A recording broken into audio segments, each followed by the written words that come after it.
لا حول ولا قوة إلا بالله العلي العظيم حسبنا الله ونعم الوكيل نعم المولى ونعم النصير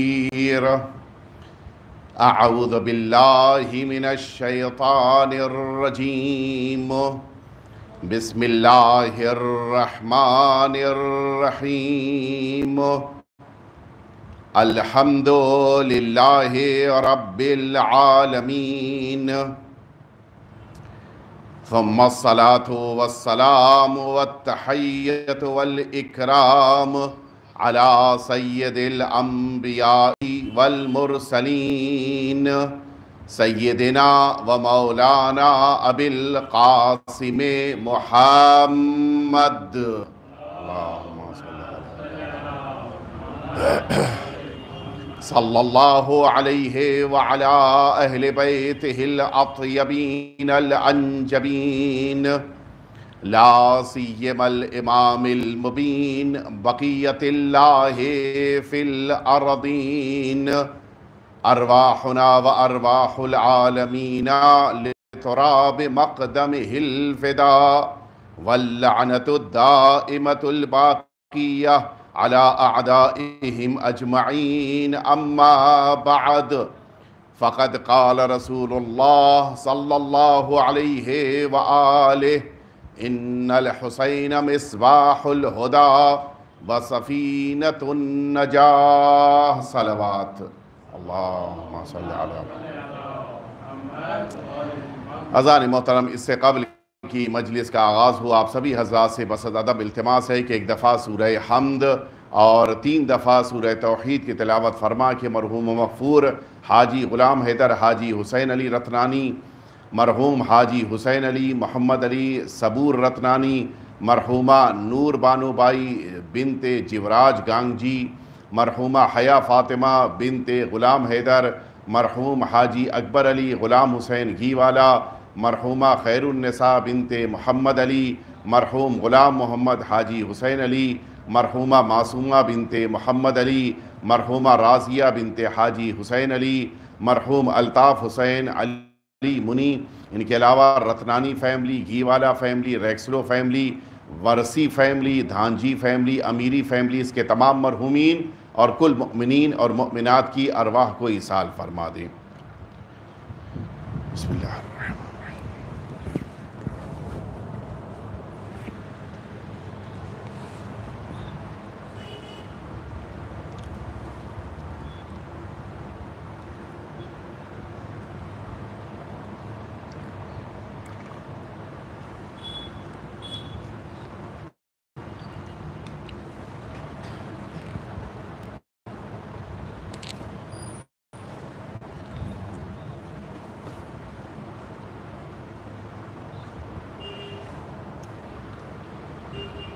ایک دفعہ پھر سے مل جل کے صلوات بھیج دیں آپ حضرات اذان محترم کل جس گفتگو کا آغاز ہوا وہ اس عظیم الشان اور معرکۃ الآرا زیارت سے متعلق کہ جسے آپ سبھی زیارت الاربعین کے نام سے یاد کرتے ہیں یہ وہ زیارت کہ جس زیارت کو ہمارے آقا اور مولا امام جعفر صادق علیہ السلام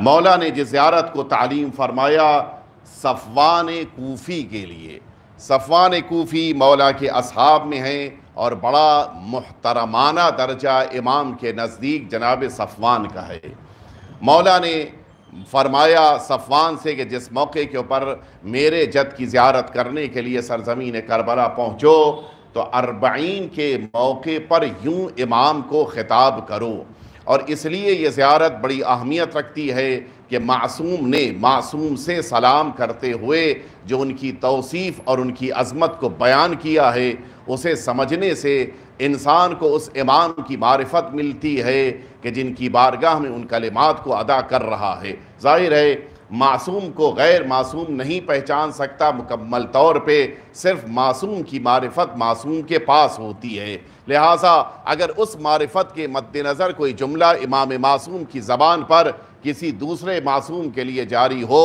تو اس سے خود پتہ چلتا ہے کہ کتنی عظیم معرفت کی ایک دنیا ہے کہ جسے امام نے پیش کر دیا ہے۔ لہٰذا ہمیں اس زیارت کو سمجھنا اور اس کے مطابق کوشش کرنی چاہیے کہ اپنی معرفتوں میں اس کے ذریعے اضافہ کریں۔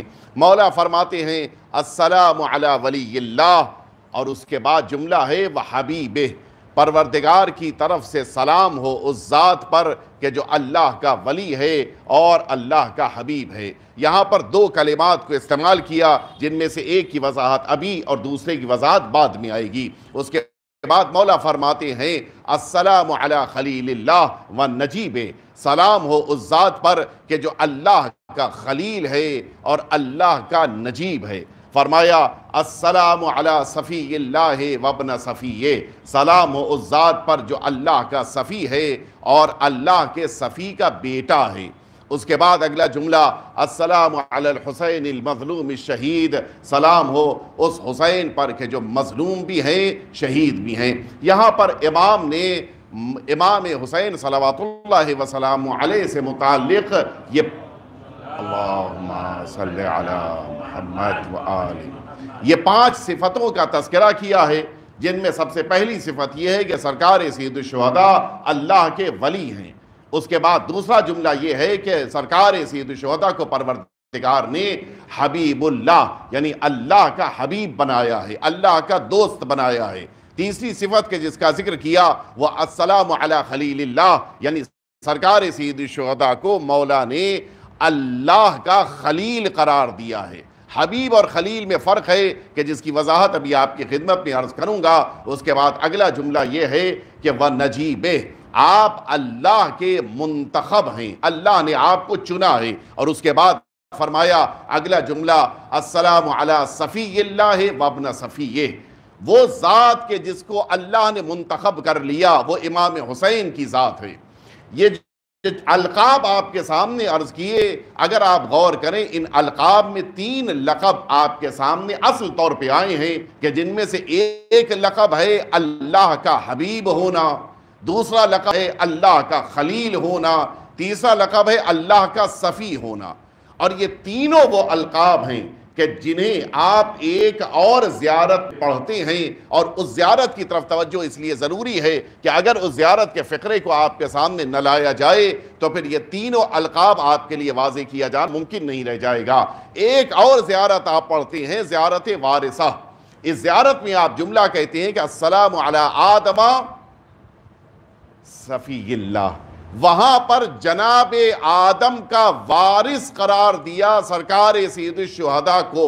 السلام علی آدم صفوت اللہ، وہاں پر اسی لقب کے ذریعے سے امام حسین کو سرکار سید الشہداء کو اللہ کے اس صفی کا وارث قرار دیا گیا کہ جنہیں ہم سب جناب آدم کے نام سے جانتے ہیں۔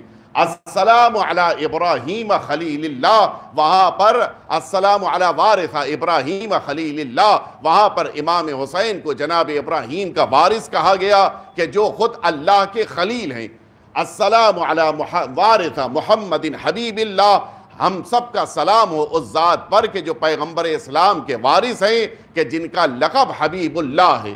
اس زیارت میں یہ تینوں ٹائٹل یعنی حبیب اللہ، خلیل اللہ اور صفی اللہ، یہ تینوں ٹائٹل وہ ہیں کہ جو 3 نبیوں کے لیے استعمال کیے گئے۔ جناب آدم کو صفی اللہ اس زیارت میں کہا گیا اور امام حسین کو جناب آدم کا وارث کہا گیا۔ اس زیارت میں سرکار جناب ابراہیم کو ہم نے اللہ کا خلیل کہا اور اسی زیارت میں امام حسین کو ان کا وارث کہا۔ اس زیارت میں سرکار رسالت مآب کو ہم نے حبیب اللہ کہا، اللہ کا دوست کہا، اور پھر یہ کہا کہ آپ اللہ کے دوست کے وارث ہیں۔ وہاں کی جہاں تک زیارت کی بات ہے، اس زیارت میں ہم نے امام حسین کو ان بزرگ انبیاء کرام کا وارث کہا، لیکن اس زیارت 40 میں ہم سب امام حسین کو ان نبیوں کا وارث نہیں کہہ رہے ہیں بلکہ خود ان صفتوں کا حامل قرار دے رہے ہیں، ان صفتوں کو امام حسین سے منسوب کر رہے ہیں کہ آپ خود صفی اللہ ہیں، آپ خود خلیل اللہ ہیں، آپ خود حبیب اللہ ہیں، یہ فرق کیوں پیدا ہوا، یہ ڈیفرنس کیوں پیدا ہوا؟ وہاں پر ہم نے وارث کے طور پر ان صفتوں کا ذکر کیا تھا، یہاں آتے آتے 40 تک، اس لیے کہ آپ جانتے ہیں زیارت وارثہ وہ زیارت ہے کہ جو محرم کے موقع پہ عاشور کے آس پاس پڑھنی ہے، البتہ سال بھر پڑھنے کی تاکید ہے، لیکن امام معصوم نے جو فرمایا ہے وہ اس موقع پر کہ جب کربلا انسان امام حسین کی بارگاہ میں محرم الحرام کی زیارت کے لیے حاضر ہو رہا ہے، اس موقع پر اس زیارت کو پڑھنا ہے۔ محرم کی ابتدا میں ان انبیاء کرام کا وارث امام حسین کو کہا گیا، لیکن 40 کی زیارت تک آتے آتے اب امام حسین کو وارث نہیں کہا جا رہا ہے، بلکہ جو انبیاء کرام کی صفتیں ہیں ان صفتوں کو خود امام حسین کے لیے قرار دیا جا رہا ہے۔ اس کی وجہ کیا ہے؟ میں اس مرحلے تک آپ کو لے کے آؤں، لیکن اس سے پہلے ایک جملہ عرض کر دوں۔ یہ 2 کلمات یہاں پر استعمال ہو رہے ہیں، ایک خلیل اللہ اور ایک حبیب اللہ۔ خلیل اور حبیب میں ایک بنیادی فرق یہ ہے، جناب ابراہیم کے ٹائٹلز میں، جناب ابراہیم کے القاب میں ایک لقب خلیل اللہ ہے۔ خلیل اسے کہتے ہیں کہ جو اپنے دوست سے ملاقات کا ہمیشہ مشتاق ہو، یعنی خلیل جس کو کہا جائے اس کو اللہ کی زیارت اور اللہ سے ملاقات کا ہمیشہ شوق ہے، لیکن حبیب اس کو کہا جاتا ہے کہ جس سے ملاقات کرنے کے لیے خود خدا کو شوق ہو، پروردگار جس سے ملاقات کا اشتیاق رکھتا ہو۔ اسی لیے آخری نبی کو پروردگار نے حبیب اللہ کہا ہے اور جناب ابراہیم کو خلیل اللہ کہا ہے، اس لیے کہ جناب ابراہیم کو اپنے پروردگار کی بارگاہ میں پہنچنے کا شوق ہے تاکہ پروردگار کی بارگاہ کے جلووں کو دیکھ سکیں، اور ادھر حبیب اللہ یعنی پیغمبر اسلام کے لیے خود اللہ کا شوق اتنا ہے کہ خدا چاہتا ہے کہ پیغمبر اسلام اللہ سے ملاقات کرنے کے لیے اس معراج کی بلندی پر جائیں۔ اسی بنا پر یہ 2 القاب 2 بزرگ نبیوں کو پروردگار نے دیا ہے، جناب ابراہیم کو خلیل اللہ کہا ہے اور جناب رسالت مآب کو حبیب اللہ کہا ہے۔ اب یہ 3 کلمات آپ کے سامنے ہیں، صفی اللہ جو جناب آدم کا لقب ہے، خلیل اللہ جو جناب ابراہیم کا لقب ہے، اور حبیب اللہ جو ہمارے پیغمبر کا ٹائٹل اور لقب ہے۔ یہ تینوں امام حسین کے لیے آپ نے ابھی کل اس زیارت 40 میں استعمال کیا ہے۔ وجہ کیا ہے؟ اس وجہ کو سمجھنے کے لیے اسی زیارت کا 2 منٹ کے بعد کا جملہ بڑا قیمتی ہے۔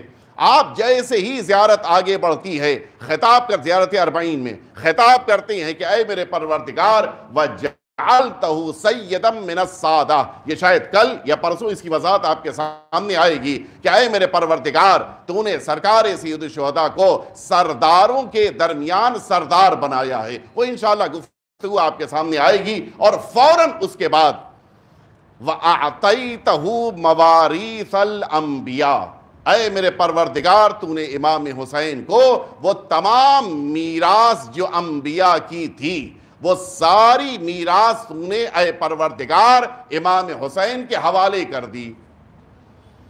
آپ نے توجہ فرمائی، امام حسین کو پروردگار نے تمام انبیاء کا وارث نہیں بنایا، بلکہ تمام انبیاء کی میراث کو امام حسین کو عطا کر دیا۔ اعطیتہ، پروردگار تو نے تمام نبیوں کی وراثتوں کو امام حسین کے حوالے کر دیا۔ آپ بھی اپنے معاشرے میں اپنی سوسائٹی میں جانتے ہیں وارث کسے کہا جاتا ہے اور حقیقی وارث کون ہوتا ہے۔ باپ دنیا میں جب تک زندہ رہا اس نے مسلسل اپنے گھر میں مثلا مجلسیں کی، آج وہ دنیا سے چلا گیا، بیٹا ان مجلسوں کو آج بھی جب کر رہا ہو تو دنیا یہی کہتی ہے کہ یہ اپنے والد کا صحیح وارث بیٹا ہے۔ باپ اپنے زمانے میں بہت چیریٹیز کرتا تھا، لوگوں کے درمیان مال بانٹتا تھا، آج دنیا سے چلے جانے کے بعد اولاد بھی اتنا ہی مال بانٹ رہی ہے، لوگ کہتے ہیں کہ یہ اپنے باپ کا صحیح وارث بیٹا ہے۔ یہی باپ تھا کہ جو اپنے زمانے میں نہ جانے کتنے غریبوں کا خیال کرتا تھا، نہ جانے کتنی بیواؤں کا خیال کرتا تھا، نہ جانے کتنے یتیم بچوں کی تعلیم کا انتظام کرتا تھا۔ آج اس کے چلے جانے کے بعد اس کا بیٹا یہی سارے کام جب کر رہا ہے، لوگ یہ کہتے ہیں کہ یہ اپنے باپ کا صحیح بیٹا، صحیح وارث ہے، اور یہ اپنے باپ کی میراث کو لے کر اس میراث کا صحیح طور پہ مالک بنا ہے۔ تو اب آپ متوجہ ہو گئے، جب بیٹا باپ کی میراث کو لے کر صحیح طور پر استعمال کرے تو پھر یہ نہیں کہا جاتا ہے کہ اس کے پاس میراث ہے، بلکہ کہا یہ جاتا ہے کہ یہ باپ سے ملنے والی تمام چیزوں کا مالک بن گیا ہے۔ اور یہی مالکیت انسان کے لیے بڑی اہمیت رکھتی ہے۔ بہت سارے ایسے مواقع ہیں جس کی مجھے وضاحت نہیں کرنی ہے کہ جہاں پر بیٹا ہونے کے باوجود باپ سے ملنے والے مال کا انسان مالک نہیں بن سکتا۔ صحیح وارث وہی ہے کہ جو مال لینے کے بعد اس کا مالک قرار پائے۔ سرکار سید الشہداء کی یہی وہ عظیم صفت ہے۔ پروردگار نے سارے نبیوں کی میراث کو امام حسین کو دیا، لیکن امام حسین وہ وارث ہیں کہ جنہوں نے صرف مال لیا نہیں ہے بلکہ سارے نبیوں کے سارے القاب کے امام حسین مالک قرار پائے ہیں۔ ایک دفعہ مل جل کے صلوات بھیج دیں آپ حضرات۔ اللہ نے خلیل اللہ جناب ابراہیم کو بنایا، لیکن وراثت میں یہ لقب امام حسین تک آیا۔ اب امام حسین بھی خلیل اللہ ہیں۔ اللہ نے حبیب اللہ اپنے آخری پیغمبر کو بنایا، لیکن اب جب یہ میراث امام حسین تک آئی ہے تو امام حسین کو پروردگار عالم نے حبیب اللہ بنایا ہے۔ جناب آدم کو پروردگار نے صفی اللہ بنایا، لیکن اب یہی میراث جب امام حسین تک آئی ہے تو امام حسین علیہ السلام کو پروردگار نے نہ صرف یہ کہ وارث بنایا بلکہ جناب آدم کے اس لقب کا مالک بھی بنایا ہے۔ پورا اختیار جناب آدم کے اس ٹائٹل کا امام حسین کے حوالے کیا ہے۔ اس کے معنی ہے وہ حقیقی وارث ہوتا ہے کہ جو جس سے میراث لے اس کی پوری القاب کا مالک قرار پائے۔ امام حسین کی یہی خاصیت ہے اور یہ خاصیت آپ کو کہیں نہیں ملے گی۔ ایک جملہ اور میں عرض کرتا چلوں، اگرچہ آپ حضرات نہیں پتہ میرے ساتھ متوجہ ہیں یا متوجہ نہیں ہیں، اللہ نے یہ جو القاب انبیاء کرام کو عطا کیے، یہ القاب پروردگار نے ہر نبی کو دیے ہیں، لیکن ہر نبی کے پاس ایک ٹائٹل ایک لقب ہے۔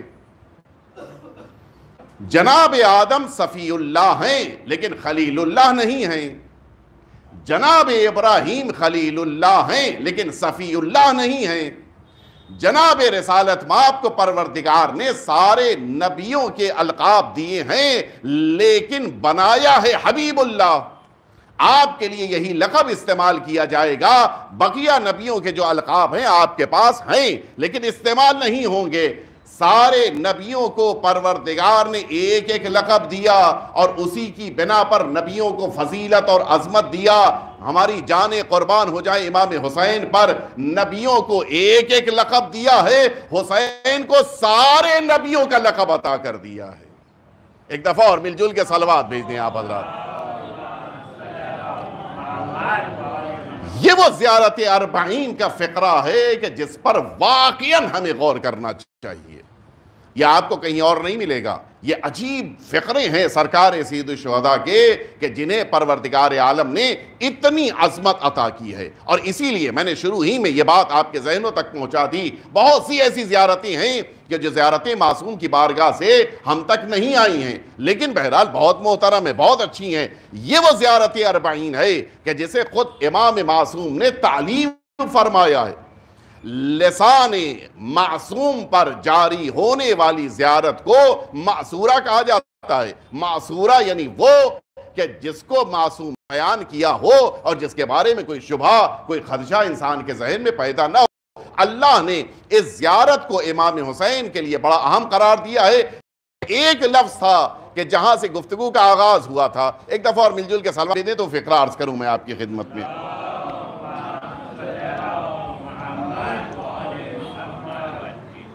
وہ پہلا فقرہ بڑا قیمتی تھا کہ جس کے لیے میں نے عرض کیا تھا کہ میں ابھی بعد میں آپ کی خدمت میں اس کی وضاحت عرض کروں گا۔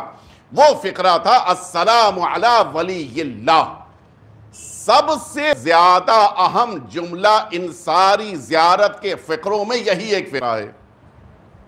ولایت ایک ایسا لقب ہے کہ جسے پروردگار نے انبیاء کو بھی دیا ہے۔ یہ وہ لقب ہے کہ جس کو پروردگار نے ائمہ اطہار کو بھی دیا ہے، لیکن یہ ایک حیثیت سے اکیلا ٹائٹل ہے کہ جو اس کی خاصیت ہے وہ بقیہ کہیں کسی کے پاس نہیں ہے۔ وہ کیا خاصیت ہے؟ اللہ نے خلیل بنایا جناب ابراہیم کو، لیکن خود کو خلیل نہیں کہا ہے۔ اللہ نے خود اپنے لیے لفظ حبیب نہیں استعمال کیا، اپنے پیغمبر کو حبیب اللہ بنایا۔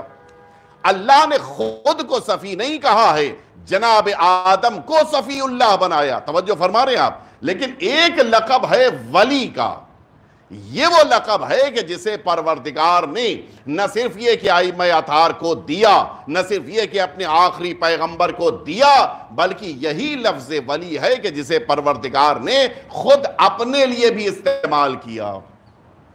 اللہ مولایا، یہ رب العزت کے لیے لفظ مولا اور لفظ ولی کو نہ صرف یہ کہ رسالت مآب نے استعمال کیا اس خطبہ غدیر میں، بلکہ یہی لفظ ولی ہے کہ جس کے لیے قرآن مجید کہہ رہا ہے انما ولیکم اللہ، بس اور بس تمہارا ولی اللہ ہے۔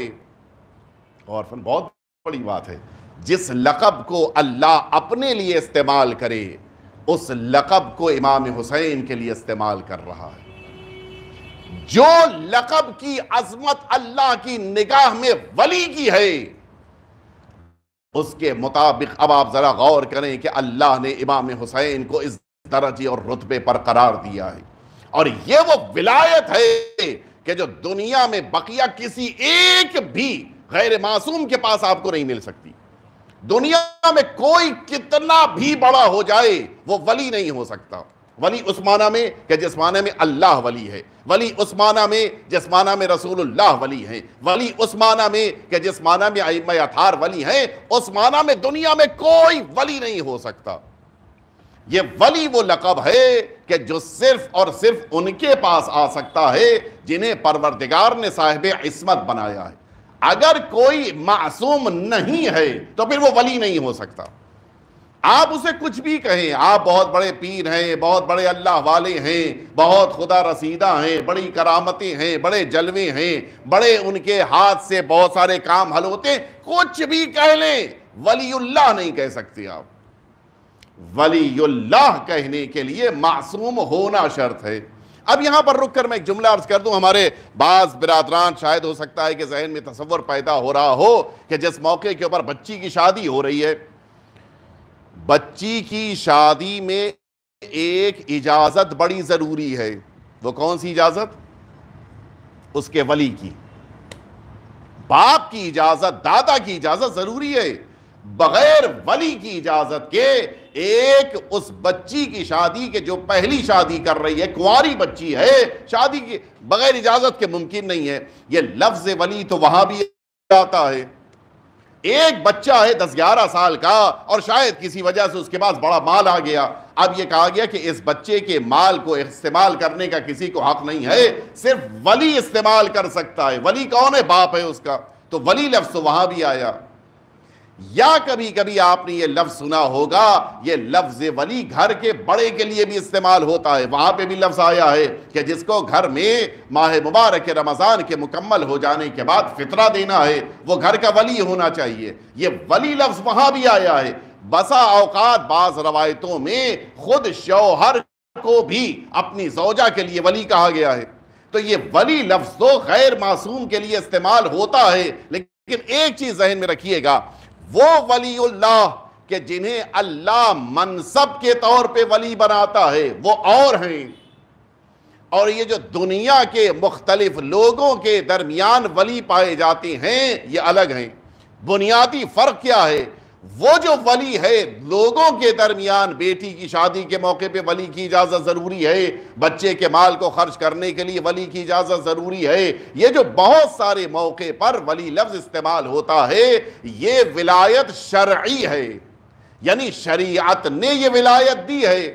لیکن جس ولایت کو پروردگار نے معصومین کو عطا کی ہے وہ ولایت شرعی تو ہے، اس کے ساتھ ساتھ یہ ولایت تکوینی ہے، یعنی پورا مکمل اختیار اس ولی کو اللہ نے دیا ہے۔ اسی لیے جو شرعی وکیل ہے، ایک بچی ہے جس کی پہلی شادی ہو رہی ہے، ولی کی اجازت ضروری ہے، لیکن یہی بچی ہے جو آج اپنے پیروں پہ کھڑی ہو چکی ہے، کسی وجہ سے خدا نہ کرے اس کی اب سیکنڈ میرج کی نوبت آ گئی ہے، ایسے موقع پر اب ولی کی اجازت ضروری نہیں ہے۔ یہی بچہ جس موقع جب تک میچیور نہیں ہوا تھا اس کے مال کو خرچ کرنے کے لیے ولی کی اجازت ضروری تھی، لیکن اب یہ بچہ بڑا ہو چکا ہے، یہ خود مال کو خرچ کر رہا ہے، ولی سے پوچھنے کی ضرورت نہیں ہے۔ یہ جو ولایت شرعی طور پر ہوتی ہے وہ بسا اوقات انسان سے واپس لے لی جاتی ہے، لیکن جو اللہ کی طرف سے ولایت تکوینی طور پر ملتی ہے اس کو دنیا میں کوئی واپس نہیں لے سکتا، دنیا میں کوئی چھین نہیں سکتا۔ اور اسی لیے سرکار سید الشہداء کے لیے آپ نے جو پہلا جملہ استعمال کیا، السلام علی ولی اللہ، اے اللہ کے ولی آپ پر میرا سلام، یعنی امام حسین لوگوں کے بنائے ہوئے ولی نہیں ہیں کہ کچھ مدت کے بعد ولایت ختم ہو جائے، یہ ولایت اللہ کی عطا کردہ ہے، یہ ولایت اللہ کی بارگاہ سے آئی ہے، لہٰذا دنیا میں کوئی ختم نہیں کر سکتا۔ اور اسی لیے آپ دیکھ لیجئے ایک بچی کا باپ ہے، اس دنیا میں ولی ہے، لیکن کب تک ہے؟ جب تک وہ دنیا میں زندہ ہے۔ دنیا سے چلا گیا، ولایت ختم ہو گئی، اب اس کی ولایت باپ کی نہیں ہے۔ قبر پہ جا کے بیٹھ کے نہیں پوچھا جائے گا کہ تمہاری بیٹی کام کرے نہ کرے، ہاں اگر باپ کے بعد دادا زندہ ہیں ان سے پوچھا جائے گا، یہ ولایت کسی اور کے پاس چلی جائے گی۔ زندگی تک یہ ولایت جو شرعی ہوتی ہے رہتی ہے، لیکن جو ولایت تکوینی ہوتی ہے اسے پروردگار عالم نے اتنا عظیم قرار دیا ہے، ولی پروردگار دنیا میں نہیں ہے، ظاہر بظاہر نگاہوں کے سامنے نہیں ہے، پھر بھی یہ ولایت باقی رہتی ہے۔ سرکار سید الشہداء کی ولایت آج بھی باقی ہے۔ سرکار سید الشہداء کو جو ولایت اللہ نے دی ہے اس کا خیال آج بھی رکھنا ضروری ہے۔ آپ سرکار سید الشہداء کے حرم مطہر چلے جائیے، اجازت نہیں ہے کہ آپ امام حسین کی قبر مبارک اور ذریعہ اقدس کے آگے کھڑے ہو کر پیٹھ امام کی قبر کی طرف ہو اور آپ نماز پڑھیں، نہیں، اجازت نہیں ہے۔ امام حسین اور بقیہ سارے معصومین کہ جنہیں اللہ نے اس روئے زمین پہ ولی آیا ہے ان کی قبر مبارک کی طرف پیٹھ کر کے نماز نہیں پڑھ سکتے۔ اب ظاہر ہے کہ نماز پڑھنا ہے اور قبلہ رخ ہی پڑھنا ہے، یہ تو نہیں ہو سکتا کہ اگر مثلا آپ امام حسین کی قبر مبارک سے آگے ہیں قبلہ بدل دیجئے، یہ نہیں ہو سکتا، نماز قبلہ رخ ہی پڑھنی ہے اور آقا امام حسین کی قبر کی طرف پیٹھ نہیں کر سکتے۔ اب کیا کرنا ہے؟ آئیے اس قبر کی پشت پہ آئیے، پیچھے کے حصے میں آئیے یا بغل کے حصے میں آئیے، اس طرح سے کہ جب آپ کھڑے ہوں یا آپ رکوع میں ہوں تو پھر امام کی قبر آپ کے پیچھے نہ قرار پائے۔ یہ ولایت ہے جو امام کی شہادت کے بعد بھی باقی ہے، یہ ولایت معمولی نہیں ہے، اس کا مقابلہ دنیا میں کسی بھی ولی سے نہیں ہو سکتا ہے۔ جتنا بھی بڑے سے بڑا ولی ہو اس کا اختیار بس زندگی تک ہے، زندگی کے بعد نہیں ہو سکتا۔ اللہ نے سرکار سید الشہداء کو ولی بنایا ہے، اور اس ولی اللہ کی طاقت کو اور ان کے پاور کو اگر دیکھنا ہے تو آپ میدان کربلا میں دیکھ لیجئے، لاکھوں کا مجمع آیا ہے تاکہ ایک ولی پروردگار کو شہید کر دے۔ کیوں؟ امام حسین کی عظمت کو ہم اور آپ شاید اتنا نہیں سمجھ رہے ہیں جتنا دشمن اس وقت سمجھ رہا تھا۔ میں یہ جملہ کیوں کہہ رہا ہوں؟ دیکھیے ہمارے وہاں بھی الیکشن ہوتا ہے، دنیا میں ہر جگہ الیکشن کا سسٹم ہے۔ الیکشن میں کیا ہوتا ہے؟ میجورٹی نے جس کو ووٹ دے دیا وہ جیت گیا۔ اچھا، میجورٹی نے جس کو ووٹ دیا ہے وہ تو جیت کے آ گیا سامنے، اس مائنورٹی کا کیا ہوا؟ 60% نے ووٹ دیا وہ جیت گیا، 40% کا کیا ہوا؟ بھئی انہوں نے بھی تو کسی کو ووٹ دیا تھا۔ اچھا، جس کو انہوں نے ووٹ دیا چھوڑیے، خود ان کی کیا ویلیو رہ جاتی ہے؟ یہ جو 60% کے ذریعے سے پاور میں آیا ہے وہ ان 40% کو لفٹ بھی نہیں دے گا، جاؤ تمہارا کام نہیں کریں۔ کیوں؟ تم نے ہم کو کہاں ووٹ دیا تھا۔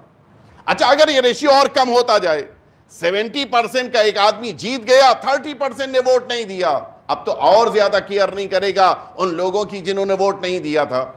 اچھا، اور کم کر دیے، 80 ہو اور 20 ہو، اب تو بالکل اگنور کرے گا، بھئی تم سے ہمارا کوئی تعلق ہی نہیں ہے۔ اچھا، اس کو بالکل گھٹا کے لے آئیے 99 پر، ایک انسان کو 99% ووٹ مل گیا، 1% ووٹ نہیں ملا، وہ 99 اس 1% کو بات کرنا، ملنا، اس کا کام کرنا، سب تو بہت دور کی بات ہے. اس کو شاید ممکن ہے کہ اس کو سامنے دیکھنا بھی پسند نہ کرے، زندگی میں ملنا پسند. کیوں؟ تمہاری ویلیو کیا ہے؟ تمہارے اس 1% ووٹ کی ویلیو کیا ہے؟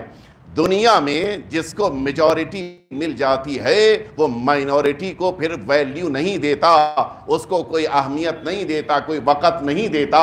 لیکن عجیب ہے، جس یزید کے پاس 99% لوگوں کی بیعت موجود تھی، وہ ایک امام حسین کی بیعت پر اتنا اصرار کر رہا ہے کہ امام حسین کو بیعت کرنی ہی ہے. امام حسین نے اگر بیعت نہ کی تو وہ اچھی طرح جانتا تھا کہ ایک ولی اللہ کی بیعت کا اتنا بڑا فائدہ ہوتا ہے کہ اگر وہ بیعت کر لے تو 99% کی اہمیت پیدا ہو جائے، اور اگر وہ انکار کر دے تو 99 نے ایکسپٹ کیا سب بیکار ہو جائے گا. اور اسی لیے اس کو تو 99 پہ اکڑنا چاہیے تھا، وہ اکڑ نہیں رہا ہے. وہ بس اس بات پر مصر ہے کہ ایک فرزند رسول ولی اللہ کو بیعت کرنی ہے، اس لیے کہ وہ جانتا تھا کہ میری حکومت تبھی شرعی ہو سکتی ہے جب لوگ نہیں، ایک ولی پروردگار مجھے ایکسپٹ کر لے. اور عجیب ہے، ادھر سے بھی امام حسین کا انکار آپ دیکھیں. سب ہو سکتا ہے. اچھا، انسان اپنے کسی موقع کے اوپر اپنی بات نہیں مانی جا رہی ہے تو ٹھیک ہے، سامان دے دیتا ہے، مال دے دیتا ہے، ٹھیک ہے، مال کے مقابل گھر بھی دے دیتا ہے، لیکن جانوں کو تو نہیں دیتا ہے. وہ بھی ان ہستیوں کی، شخصیتوں کی جانیں کہ جو واقعاً عالم اسلام میں بڑی اہمیت رکھتی تھی. میدان کربلا میں جن افراد نے اپنی شہادتیں پیش کی ہیں، سرکار سید الشہداء تو آسمان کا وہ ایک چمکتا ہوا سورج ہیں، لیکن ان کے علاوہ جتنے افراد تھے، کوئی بہترین قاری ہے، کوئی بہترین معلم ہے، کوئی بہترین نمازی ہے، کوئی بہترین مبلغ ہے. عجیب شخصیتیں تھیں جو میدان کربلا میں امام حسین کے ساتھ آئی ہیں.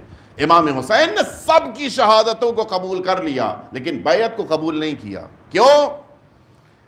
ایک امام حسین کے مان لینے کی بنا پر یزید کی حکومت شرعی ہو جاتی، اس کو رہتی دنیا تک شریعت کے مطابق مانا جاتا. آج مسجدوں میں آپ نماز پڑھ رہے ہیں، اگر یزید کی حکومت کو مان لیا جاتا تو نمازیں نہ رہ جاتی.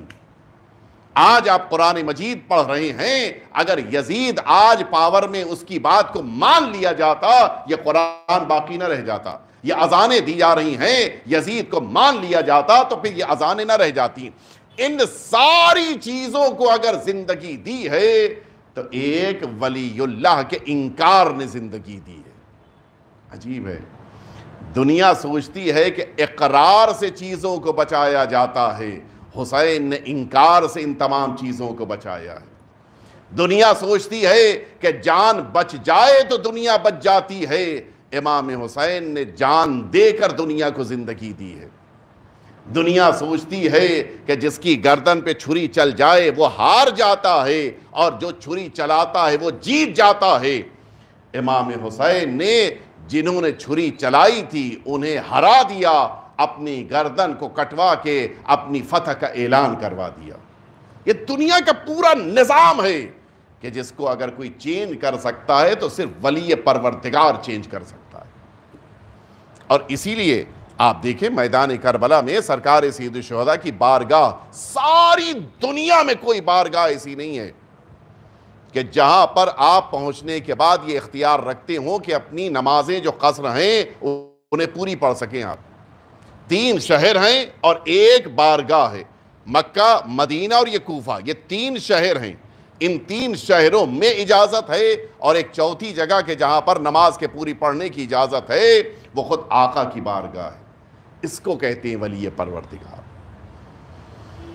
عجیب، مجھے ظاہر ہے کسی بھی انسان کو یہ حکمت نہیں بتائی گئی ہے کہ آقا کی بارگاہ میں پہنچنے کے بعد نمازوں کو 4 رکعتی نمازوں کو پورا پڑھنے کا کیوں اختیار دیا. کسی بھی روایت میں اس کی حکمت، اس کا ریزن نہیں آیا ہے. لیکن شاید اس کا ایک ریزن ہو کہ امام حسین نے اپنے زائروں کو اپنے گھر بلانے کے بعد پردیسی نہیں، گھر کا مالک بنایا ہے.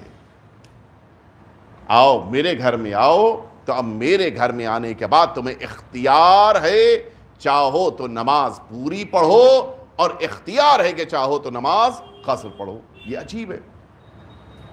ہمارے ساتھ امام موسی کاظم علیہ السلام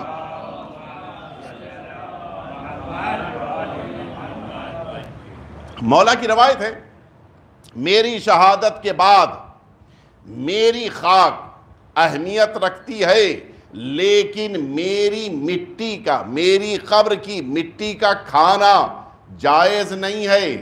صرف اور صرف میرے جد امام حسین کی قبر مبارک کی مٹی کو کھانا انسان کو پروردگار نے شفا کے لیے جائز قرار دیا ہے۔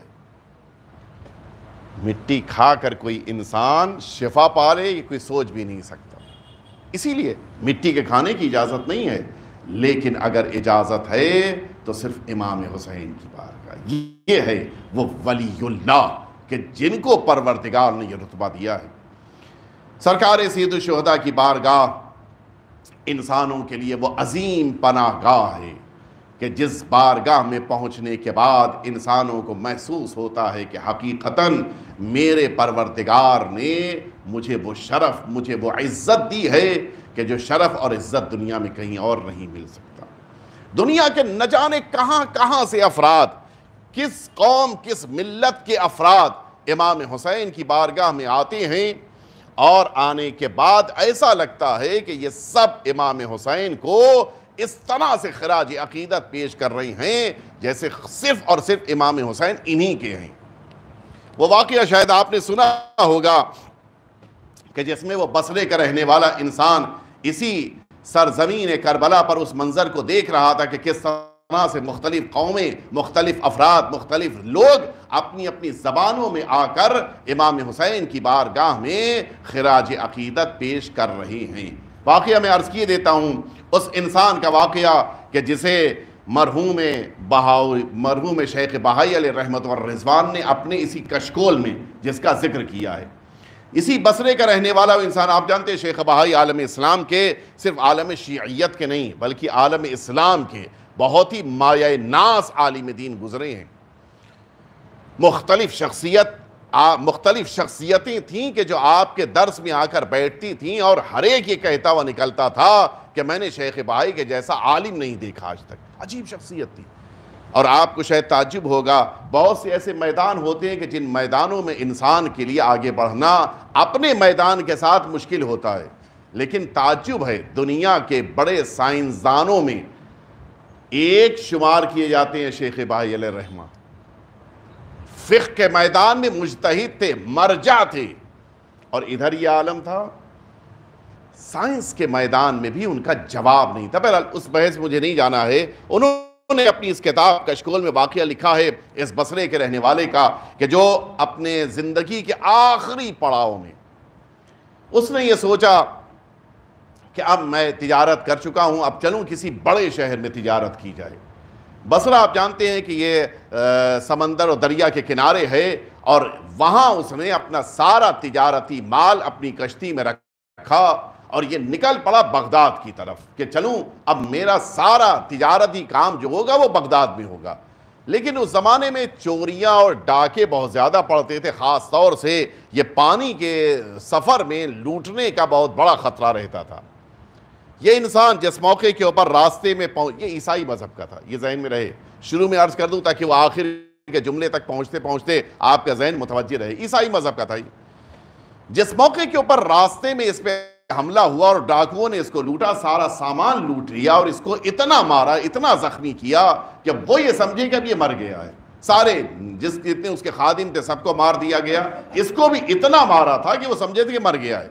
سارے لاشوں اور جنازوں کے بیچ میں یہ پڑا ہوا تھا، یہ بھی تقریباً نیم مردہ ہو چکا تھا، اور پھر وہ سارے ڈاکو اپنی اپنی کشتی سے واپس چلے گئے، اور اس کی کشتی خود سے گزرتی ہوئی ساحل پہ آئی، اور اب ظاہر ہے کہ وہ پڑا ہوا ہے۔ ساحل کے اوپر کچھ لوگ جو اس گاؤں والے تھے، انہوں نے جب ہی دیکھا کہ کشتی آ کر ٹھہری ہے تو انہوں نے اس کشتی میں آ کر دیکھا کہ کوئی زندہ ہو، کوئی زندگی پائی جاتی ہے تو اس کو بچا لیا جائے۔ آئے دیکھا کہ یہ ابھی زندہ تھا، اس کو لے کر گئے، تیمارداری کی، بڑی خدمت کی، نتیجے میں یہ صحت پا گیا، اچھا خاصا صحت، اچھا مال تو سارا جا چکا ہے غلام نوکر سب ختم ہو چکے ہیں، یہ اکیلا ہے۔ اس نے اب پہلا کام کیا کرتا ہے انسان؟ ان لوگوں کے بارے میں غور کرتا ہے کہ جو اس کے محسن ہیں، جنہوں نے اس کے ساتھ اتنا بڑا کام کیا، زندگی بچائی ہے۔ اس نے ان لوگوں کو دیکھا، اس نے محسوس کیا کہ یہ لوگ بقیہ سے الگ مسلمان ہیں۔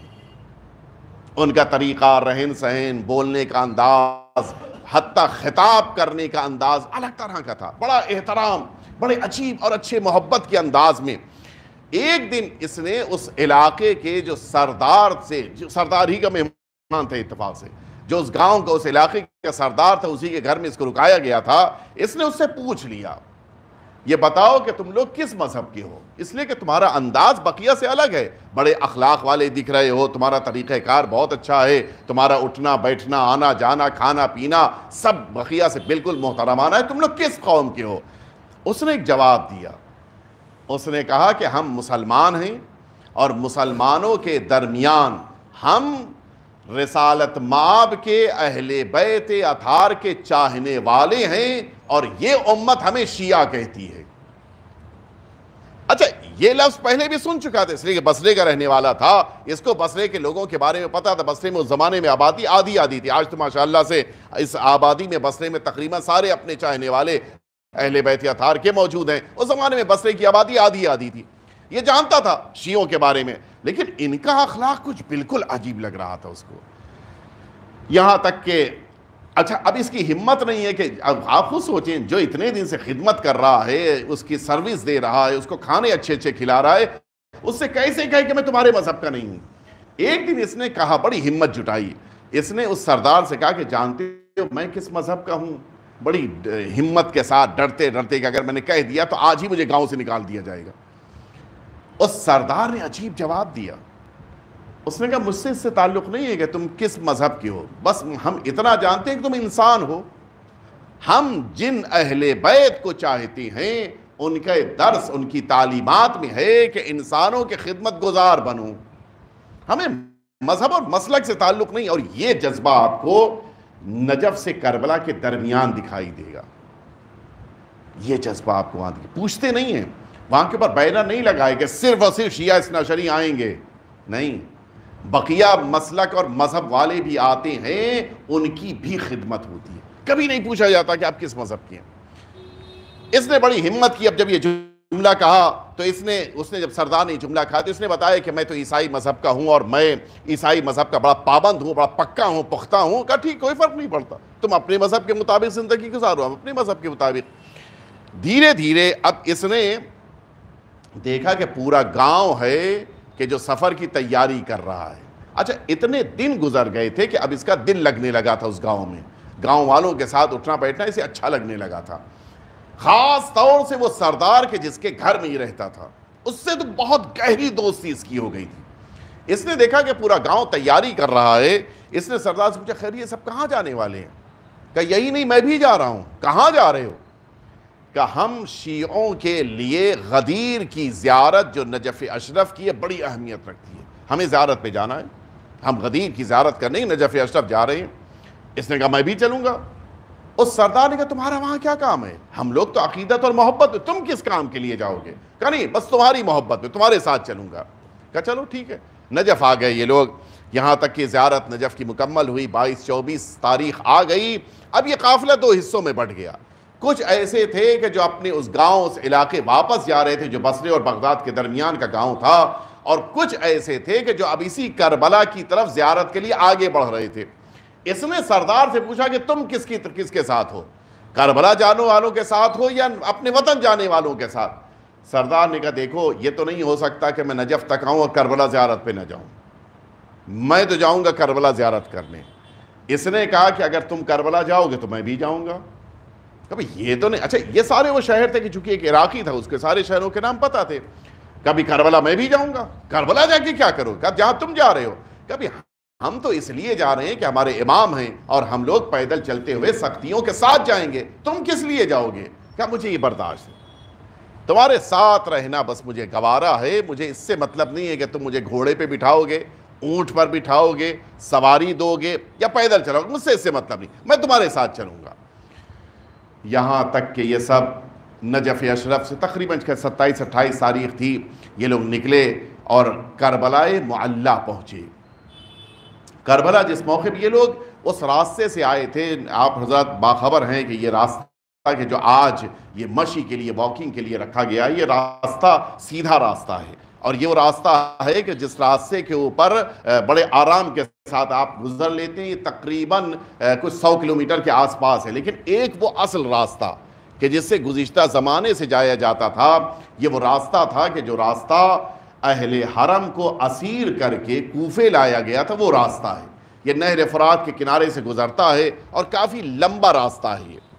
لیکن پرانے زمانے میں، ابھی یہ راستہ تیار ہوا جو نیا ہے، پرانے زمانے کا وہ راستہ تھا کہ جس پہ سارے علماء جاتے تھے، اسی یاد میں کہ اسی راستے کے اوپر اہل حرم کا قافلہ آیا ہے، اور اسی یاد میں اس راستے سے جاتے تھے، یہ اسی راستے سے گیا۔ اچھا، اس میں باقاعدہ اس زمانے میں الخان الاول، الخان الثانی وغیرہ بنے ہوئے تھے، آپ حضرات بھی اگر گئے ہوں تو دیکھا ہوگا، وہ ابھی بھی وہ عمارتیں موجود ہیں کہ جس میں لوگ ٹھہرتے تھے، کبھی کبھی 2-2 3-3 دن رکتے تھے، آرام کرتے تھے، پھر آگے بڑھتے تھے۔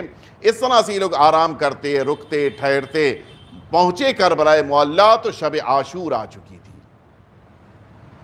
شب عاشور ان سب نے کہا کہ اب ہم اگر جائیں گے اپنے اپنے مسافر خانوں میں سامان رکھنے کے لیے، پھر آئیں گے زیارت کرنے کے لیے، تو یہ شب ہاتھ سے چلی جائے گی، کہ سیدھے حرم جائیں گے زیارت۔ مصعب بھی ہے، روایتوں میں بھی آیا ہے کہ سرکار سید الشہداء کی زیارت کرنے کے لیے سیدھے جاؤ، اور جس عالم میں ہو، جس حالت میں ہو، اسی طرح سے پہنچو۔ لوگوں نے کہا کہ ٹھیک ہے، چلیں امام کی زیارت کرنے کے لیے سیدھے چلتے ہیں، سامانوں کا کیا ہوگا؟ سردار نے کہا کہ تو بڑا اچھا راستہ ہے، ہمارے ساتھ ایک ایسا انسان ہے کہ جس کو زیارت کرنی نہیں ہے، اس کو سامانوں کے ساتھ بٹھا دیں گے، ہم لوگ زیارت کرنے چلے جائیں گے۔ طے ہو گئی بات، اور اس کے بعد یہ لوگ حرم میں داخل ہوئے، صحن میں گوشے میں لے جا کر انہوں نے سارا سامان رکھا، اور اس کے بعد اس عیسائی کو سامان کے ساتھ بٹھا دیا، اور یہ کہا کہ اب تم یہیں پر بیٹھے رہنا، ہم لوگ صبح کی جب اذان یہاں پہ ہونے لگے، سمجھ جانا کہ ہم لوگ کے واپس آنے کا وقت آ گیا ہے، اور تم اس موقع پر تیار ہو جانا، ہم لوگ اب یہاں سے چلیں گے مسافر خانے۔ یہ اپنی جگہ کے اوپر بیٹھا ہے، گوشے میں، کونے میں، اور یہ دیکھ رہا ہے کہ ساری دنیا سے، وہیں پہ یہ بیان جو میں نے عرض کیا تھا کہ ساری دنیا سے لوگ آتے ہیں، اس کا یہ بیان ہے۔ اس نے یہ بات بیان کی کہ میں نے دیکھا کہ لوگ آ رہے ہیں، اپنی اپنی زبان میں نہ جانے کیا کہہ رہے ہیں امام حسین سے، اور پھر اس انداز میں اندر جا رہے ہیں کہ ایسا لگ رہا ہے کہ کوئی اپنے گھر آ رہا ہو۔ عجیب انداز میں لوگ تھے۔ اس عیسائی کا بیان بہت قیمتی ہے، جو تفصیل وہاں پہ اس نے بیان کی ہے۔ کہتا ہے جس موقع پر صبح میں یہ سب واپس پلٹے، انہوں نے اس کو دیکھا کہ اس کی حالت بالکل بدل چکی ہے، عجیب طرح سے رو رہا ہے۔ انہوں نے پوچھا خیریت کیا ہو گیا؟ اس نے کہا کہ پہلے مجھے امام حسین کا دین بتاؤ، کیا ہو گیا تمہارے ساتھ؟ کہا ابھی جب تم لوگوں کے آنے کا وقت قریب آ رہا تھا، میں نے اچانک دیکھا کہ اسی حرم میں جہاں تم لوگ اندر گئے تھے، وہاں سے ایک بڑی عظیم الشان شخصیت باہر برآمد ہوئی، ان کے پیچھے 2-3 اور افراد چل رہے تھے، اور وہ سارے حرم کا انہوں نے ایک چکر لگایا، ایک طواف کیا، اور اس کے بعد یہاں میرے پاس آ کے کھڑے ہوئے۔ پیچھے چلنے والے افراد بڑے ادب و احترام کے ساتھ چل رہے تھے۔ مرحوم شیخ بہائی نے لکھا کہ اس نے جو تجلیل کے جملے لکھے ہیں بڑے قیمتی ہیں۔ وہ بیان کرتا ہے کہ میں نے اچانک دیکھا کہ انہوں نے گھوم کر پیچھے موجود اپنے ان فرشتوں سے پوچھا کہ یہ بتاؤ میرے حرم کے سارے زائرین کے نام تم نے لکھ لیے؟ ان سب نے کہا کہ ہم نے سب کے نام لکھ لیے، جتنے آپ کے حرم میں آج موجود ہیں سب کے نام لکھ لیے۔ کہتا ہے کہ وہ عظیم الشان شخصیت جو بعد میں پتہ چلا کہ امام حسین کی شخصیت تھی، انہوں نے پھر پوچھا کیا سب کے نام لکھ لیے؟ میں نے کہا سب کے نام، ان فرشتوں نے کہا سب کے نام لکھ لیے، صرف اس عیسائی کا نام نہیں لکھا ہے، اور اس کی وجہ یہ ہے کہ یہ عیسائی آپ کی زیارت کرنے کے لیے نہیں آیا ہے، یہ وہ انسان ہے کہ جو آپ کے ایک زائر کی محبت میں یہاں تک آیا ہے، یہ کربلا آپ کے لیے نہیں آیا ہے۔ کہتا ہے کہ اچانک وہ شخصیت گھومی، غصے کے عالم میں کہا کہ کیا آج تک حسین نے اپنے دسترخوان پر بیٹھنے والوں کے درمیان فرق کیا ہے؟ کیا یہ ممکن ہے کہ حسین فرق کرے ان لوگوں کے درمیان کہ جو امام حسین کی بارگاہ میں آ گئے، کسی کو کہیں اور جگہ دے، نہیں، امام حسین سب کو ایک نظر سے دیکھتے ہیں۔ کہتا ہے کہ میں نے یہ جملہ جب سنا، میری آنکھوں سے زار و قطار آنسو بہنے لگے۔ میں نے اسی وقت طے کر لیا کہ جو اتنا کریم مولا ہے، جو اتنی محبت رکھنے والا حسین ہے، میں اپنی بقیہ زندگی اسی حسین کے قدموں میں گزاروں گا۔ کہتا ہے کہ مجھے حسین کا کلمہ سکھاؤ، اور پھر امام حسین کی بارگاہ میں زیارت کرنے کے لیے گیا، پوری طرح سے رو رہا تھا۔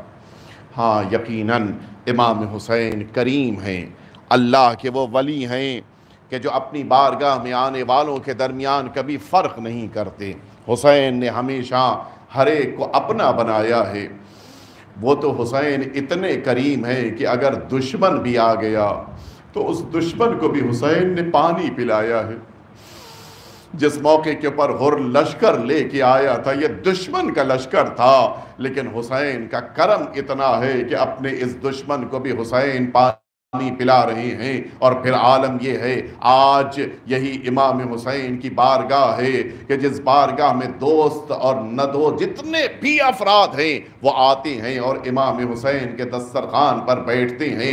حسین کتنا کریم ہے جو غیروں کو دیتا ہے، حسین کتنا کریم ہے جو اپنے زائرین میں بانٹتا ہے، حسین کتنا کریم ہے جو اپنے چاہنے والوں کو عطا کرتا ہے۔ لیکن ذرا انصاف سے بتائیں، جب یہی حسین کی نگاہوں کے سامنے چھوٹے چھوٹے بچے العطش العطش کہتے ہوں گے، حسین کے دل پہ کیا گزر جاتی ہوگی؟ شاید خیمے میں آ کے حسین ان بچوں کو تسلیاں دیتے ہوں گے، شاید حسین ان بچوں سے یہ جملہ کہتے ہوں گے، بچوں گھبراؤ نہیں، میں ابھی اپنے عباس سے کہوں گا اور وہ تمہارے لیے پانی لے کے آئیں گے۔ ہاں عزاداروں، یہی تو مقتل کی لفظیں ہیں کہ جب حسین نے اجازت دی ہے سرکار وفا کو تو یہ جملہ فرمایا تھا، عباس جنگ کرنے کے لیے بعد میں جانا، پہلے ان بچوں کے لیے پانی کا انتظام کر دو۔ اور غازی نے بھی علم لیا، جناب سکینہ کے مشکیزے کو لیا، میدان کربلا کی طرف چلے۔